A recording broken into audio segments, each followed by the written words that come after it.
శ్రీమాత్రే నమః. మనిషికి కష్టం ఎటువైపు నుంచి ఎప్పుడు వస్తుందో చెప్పలేం. కర్మ ఫలితం అనుభవించాల్సిందే. మరి ఆ చెడు కర్మ నశిస్తే కష్టాలు, బాధలు ఉండవు కదా! కలియుగంలో మానవుడు తరింపజేయడానికి, ముక్తిని పొందడానికి అతి సులభమైన మార్గం దేవనామ స్మరణ.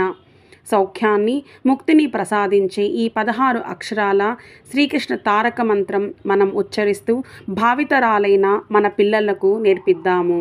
హరే కృష్ణ కృష్ణ కృష్ణ హరే హరే, హరే రామ రామ రామ హరే హరే. హరే కృష్ణ కృష్ణ కృష్ణ హరే హరే, హరే రామ రామ రామ హరే హరే.